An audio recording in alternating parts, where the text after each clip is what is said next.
Assalamualaikum warahmatullahi wabarakatuh. Ketemu lagi di channel Karato Sudirjo. Kali ini saya akan sharing mengenai perancangan sistem informasi bisnis untuk subbabnya faktor perkembangan, tujuan dan tipe sistem informasi bisnis. Oke guys, mari kita lanjut ke berikutnya. Yang pertama adalah faktor perkembangan. Faktor perkembangan dapat diartikan sebagai suatu sistem dari berbagai sumber atau suatu hal yang dikatakan sebuah sistem ketika di dalamnya terdapat banyak komponen yang berhubungan untuk mencapai suatu tujuan. Sebagaimana dikemukakan oleh Wawan dan Munir pada tahun 2006, bahwa pengertian sistem adalah suatu jaringan kerja dari berbagai prosedur yang saling berhubungan, berkumpul bersama-sama untuk melakukan suatu kegiatan atau menyelesaikan suatu tujuan tertentu.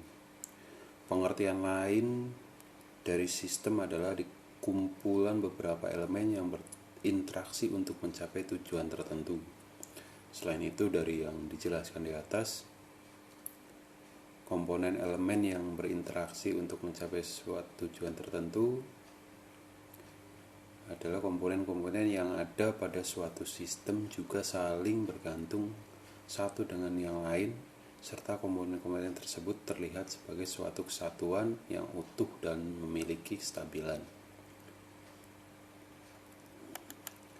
Faktor-faktor yang mempengaruhi pengembangan sistem informasi yang pertama ada terdiri dari 4. Yang pertama adalah bisnis internal, di mana aspek-aspek internal yang terkait dengan kondisi terkini pada suatu organisasi serta strategis yang meliputi visi, misi, dan strategi suatu organisasi yang menjadi suatu pedoman arah akan seperti apa suatu organisasi tersebut di masa yang akan datang. Yang kedua, aspek posisi organisasi dalam industri sekarang dan kekuatan apa saja yang mempengaruhinya. Yang ketiga, aspek kekuatan, kelemahan, dan peluang organisasi serta tantangan di masa depan mendatang. Yang keempat, aspek faktor-faktor yang mempengaruhi kesuksesan strategi organisasi. Yang kelima, aspek dokumen organisasi yang berhubungan dengan kegiatan utama dan kegiatan mendukung dalam suatu organisasi.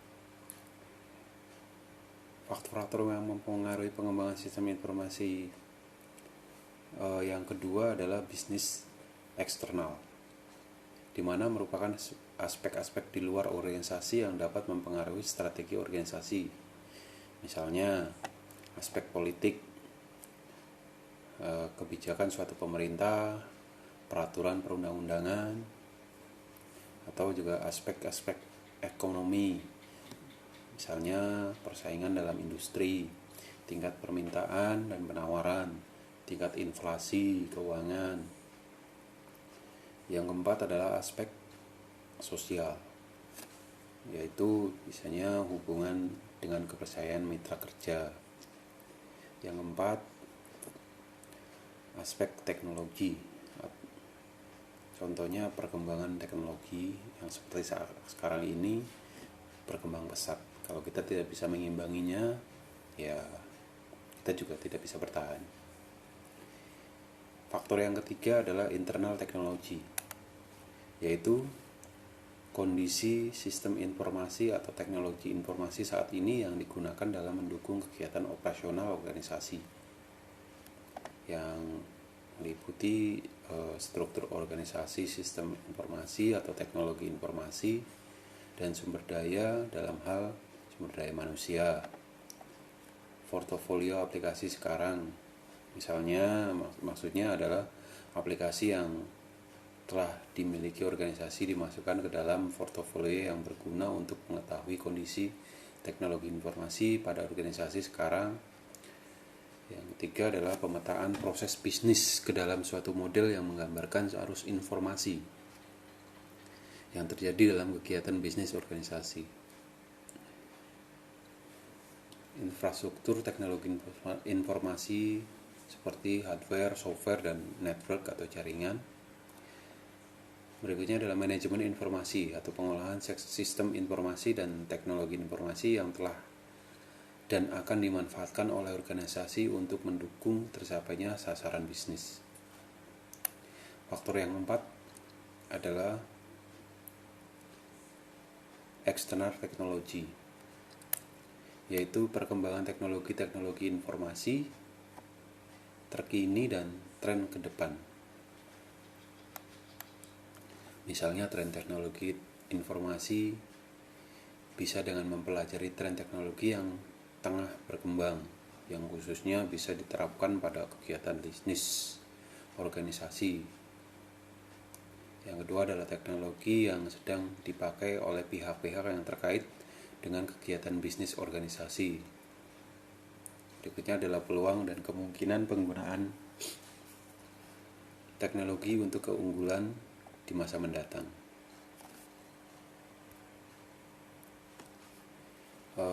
Dalam penelitiannya, Cahyanti pada tahun 2017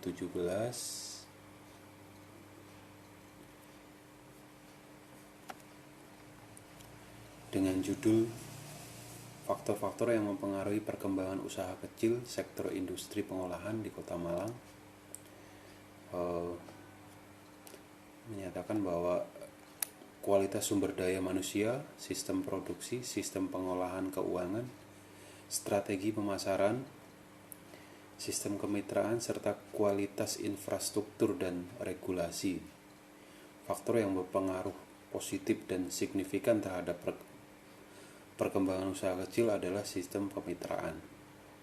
Oleh karena itu, disarankan agar usaha kecil, khususnya sektor industri pengolahan yang berada di Kota Malang, berinisiatif untuk meningkatkan kemitraan, baik kemitraan dengan pemasok, pemerintah, perguruan tinggi, lembaga inkubator, lembaga keuangan, usaha besar maupun usaha kecil sejenis sentra.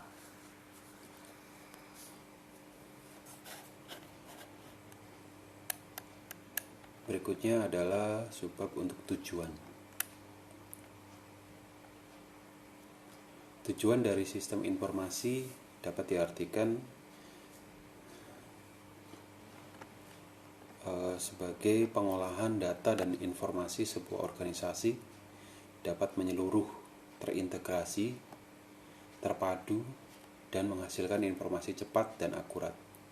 Prinsip dari pengolahan sistem informasi adalah didukung dengan tim informasi teknologi yang kuat, infrastruktur informasi teknologi yang mendukung, kebijakan atau prosedur perencanaan dan manajemen, serta pengembangan secara berkelanjutan dan berkesinambungan. Pengembangan sistem informasi dapat bermanfaat sebagai pendukung proses operasi kegiatan dan aktivitas yang dilakukan unit bersama. Selain itu juga dapat sebagai instrumen pendukung upaya pengambilan keputusan oleh pimpinan dan karyawan unit besar.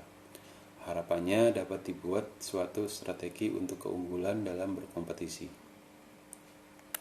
Sebagai contoh, pada sistem informasi akademik, sistem tersebut mengelola data akademik yang terdiri dari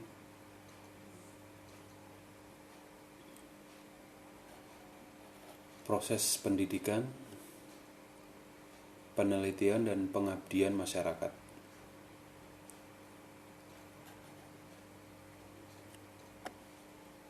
Jika didukung oleh sistem informasi yang berkualitas, maka akan menghasilkan hasil dan manfaat berupa kemudahan memperoleh informasi berkaitan dengan akademik dan kemudahan proses pengambilan keputusan dalam upaya perbaikan akademik.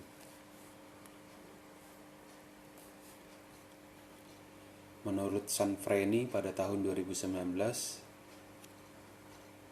pada jurnal penelitiannya dengan judul Menyelaraskan Perencanaan Strategi Teknologi Informasi yang didasarkan pada strategi manajemen teknologi informasi dan strategi bisnis, menyatakan bahwa strategi teknologi informasi harus sesuai dengan strategi bisnis dan dapat menggambarkan bagaimana merumuskan strategi teknologi informasi yang sesuai dengan bisnis strategi sebagai bagian integral dari strategi bisnis, dapat memenuhi kebutuhan bisnis yang lebih baik, meningkatkan daya saing inti perusahaan, dan mencapai tujuan strategi perusahaan. Dari apa yang telah dibahas di atas, jelas bahwa perencanaan strategi teknologi informasi berdasarkan strategi bisnis menentukan arsitektur teknologi informasi masa depan, masukan dan perbaikan berdasarkan strategi bisnis, struktur organisasi, operasi, proses, dan status aplikasi teknologi informasi. Hanya teknologi informasi ini cocok untuk layanan manajemen dan teknologi informasi melayani manajemen strategi perusahaan dan manajemen bisnis. Maka informasi teknologi dapat meningkatkan kapasitas berkelanjutan pengembangan usaha dan meningkatkan inti daya saing perusahaan, dan semua ini pada akhirnya membantu perusahaan mencapai strategi bisnis mereka. Berikutnya adalah tipe atau jenis sistem informasi bisnis. Sistem informasi telah berkembang seiring dengan perkembangan teknologi informasi yang sangat cepat dan terbukti sangat berperan dalam kegiatan perekonomian dan strategi penyelenggaraan pembangunan. Keberadaan sistem informasi mendukung kinerja peningkatan efisiensi, efektivitas dan produktivitas organisasi, pemerintah dan dunia usaha, serta mendorong perwujudan masyarakat yang maju dan sejahtera.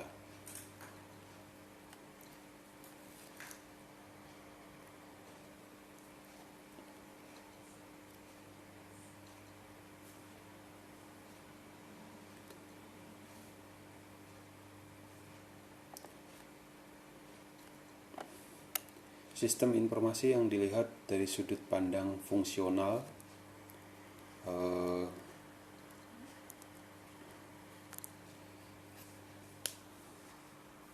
di mana sistem fungsional sendiri diartikan sebagai jenis pertama sistem yang dikembangkan oleh perusahaan bisnis. Sistem ini terletak pada departemen khusus seperti akuntansi, pemasaran dan penjualan, produksi dan sumber daya manusia,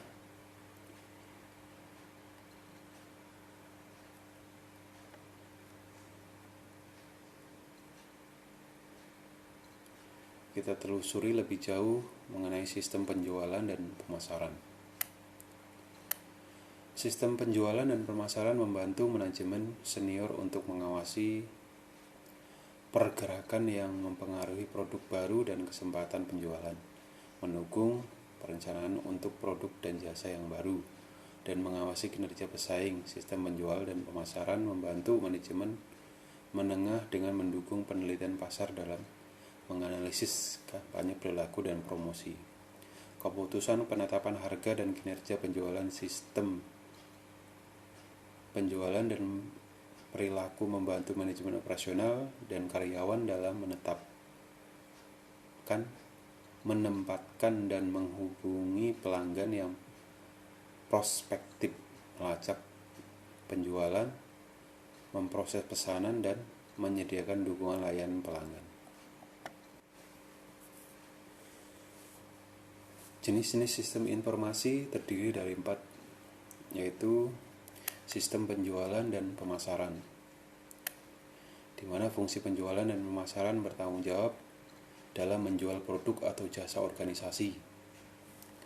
Pemasaran memperhatikan mengenai pengenalan pelanggan produk atau jasa perusahaan, menentukan kebutuhan dan keinginan pelanggan, merencanakan dan mengembangkan produk atau jasa untuk memenuhi kebutuhan, dan mengiklankan serta mempromosikan produk atau jasa. Penjualan berkaitan dengan menghubungi pelanggan, menjual produk dan jasa, mengambil pesanan, dan melanjutkan penjualan. Aktivitas ini dapat dianggap sebagai proses bisnis.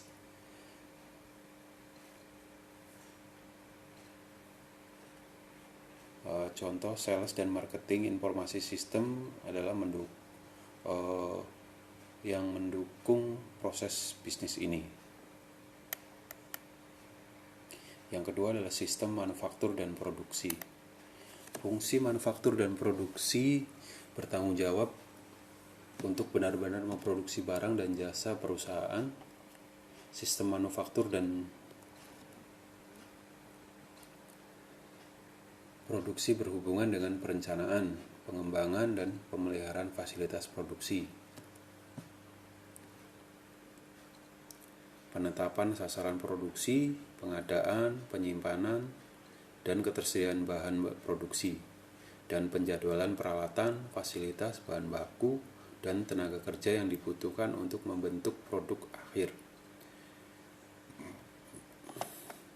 Sistem manufaktur dan produksi mendukung aktivitas ini.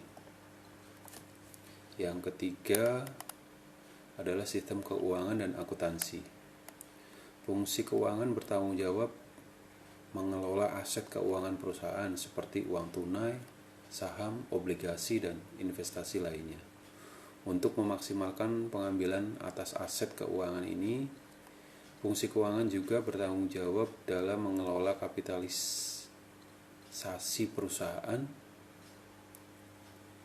Fungsi akuntansi bertanggung jawab menjaga dan mengelola catatan keuangan perusahaan, penerimaan dan pembayaran, depresiasi, penggajian untuk menghitung arus dana dalam perusahaan. Yang keempat adalah sistem sumber daya manusia. Fungsi sumber daya manusia bertanggung jawab untuk menarik atau mengembangkan dan mempertahankan tenaga kerja perusahaan.